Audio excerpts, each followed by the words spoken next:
And I've been treated very nicely, I must admit, by the Harmony team and my good friend at the Ghana Unity DAO.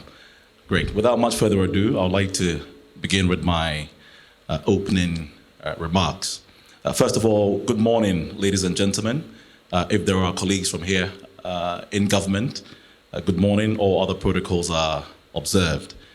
Fraternal greetings to our friends who have traveled from far and near to be with us this morning.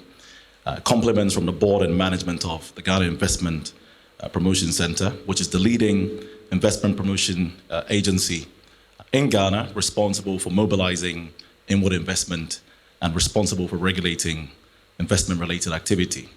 I am particularly honored and delighted to speak as the keynote at this seminal conference. This important Web3 conference represents a pivotal moment for blockchain, cryptocurrency, digital assets, and a decentralized financial set of innovations. Organizations such as the Ghana Unity DAO and Harmony provide platforms like this to amplify the changing global financial ecosystem that challenges traditional regulated finance, often compliant with legislation, to the problem that challenges public policy ideas about financial inclusion. In this sense, the evolving ecosystem is inherently about aspiration, and we in Ghana subscribe to this fundamental belief. We in Ghana, and for that matter, the public policymakers in Ghana, recognize the power and potential of this developing global disruptor and have hastened our efforts to understand the opportunities and risks that govern this ecosystem. But admittedly, these innovations are evolving and we must hasten cautiously. We anticipate that the activities in this space shall catalyze new forms of economic and social interaction, allowing people to collaborate, create, exchange, and take ownership of their future. Web3's central principle, as we understand it in government, allows it to be people-centric and has the potential to reshape art, commerce, and technology, placing the individual in direct control of their affairs. The grand design, therefore, is to give prominence to a decentralized financial system, to foster greater financial inclusion, which is captured under the 8th pillar of the 17 Sustainable Development Goals. Many of us may recall the advent of mobile money over a decade ago in Africa. In 2009, since mobile money proliferated the African market, it has since become an anchor to payments for the unbanked and created parallel avenues to structured finance. In many ways today, mobile money is now traditional and has come under greater scrutiny as a result of its impact. Similarly, the advent of non-fungible tokens, otherwise known as NFTs, is poised to transform particularly the art world and revolutionize existing trading models in the art market, especially in digital art.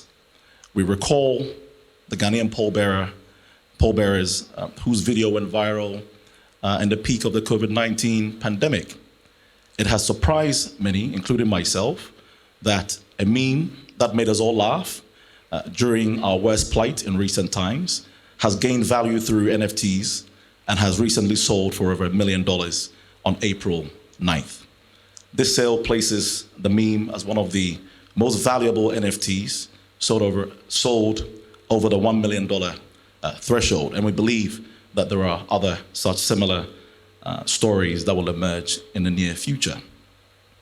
In this generation, which is inherently our generation, we have become accustomed to the power and promise of technology.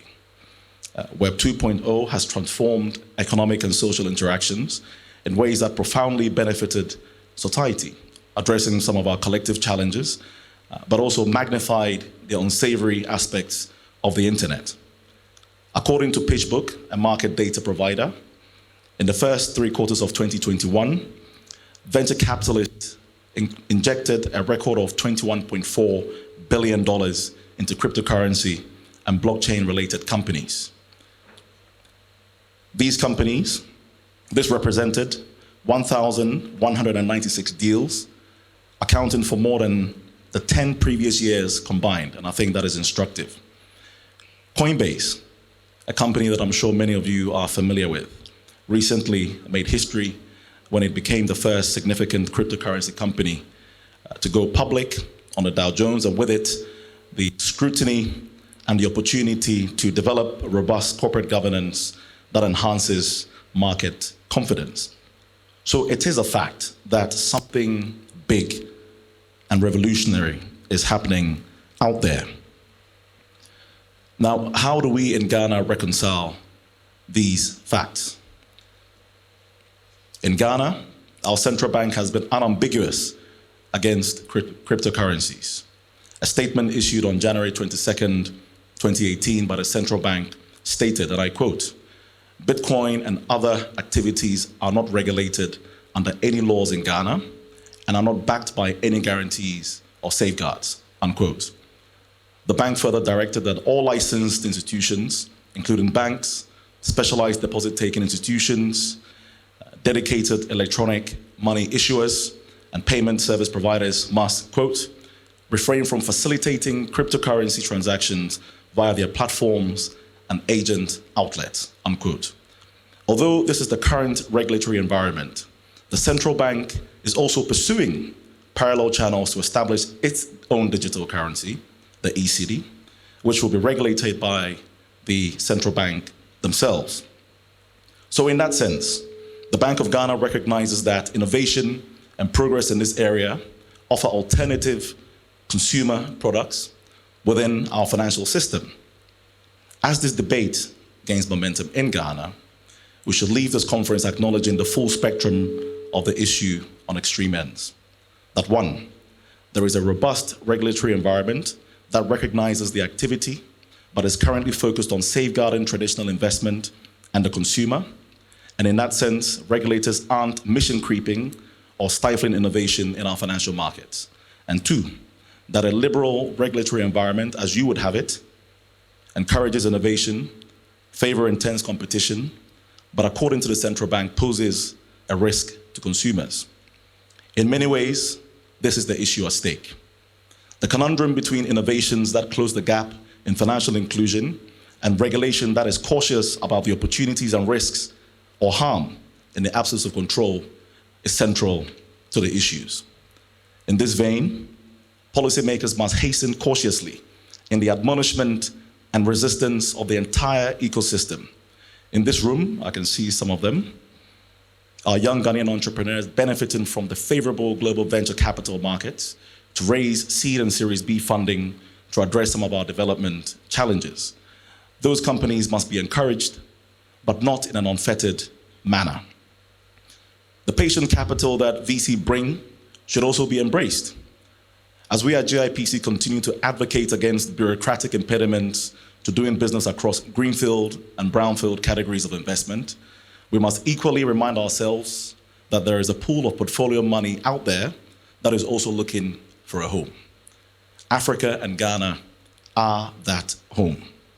We are ripe for such innovations and projects, not because Africa's position as a frontier market, but because of the continent's enviable and predominantly youthful population. Crypto has already taken root across Africa. In Kenya, Nigeria, Togo, Morocco, South Africa, and Tanzania, the same debate is ongoing.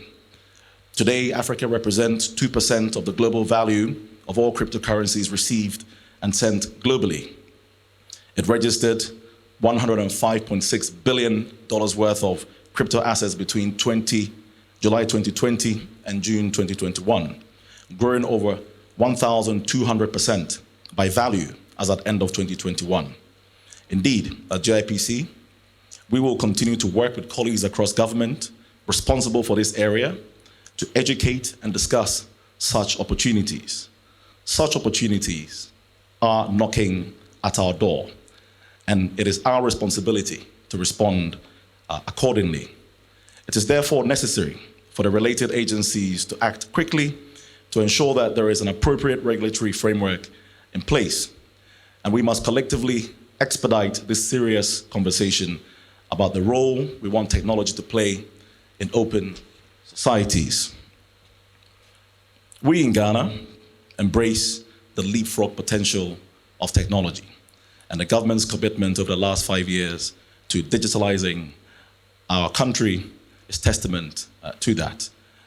In closing, ladies and gentlemen, I believe that the new technology demands a new approach, and platforms such as this, presented by the Ghana DAO and Harmony, serve as a thought leader, and we welcome the dialogue and education further still. At GIPC, you have an empathetic partner that believe we can produce global unicorns in Ghana, and for that matter, Africa, and regulations should change systematically to recognize the same. I therefore encourage all of us today to keep this conversation alive, and I would like to thank the Ghana Unity DAO team and Harmony for putting this seminal conference together. I'm most grateful, and I thank you for your attention. Thank you.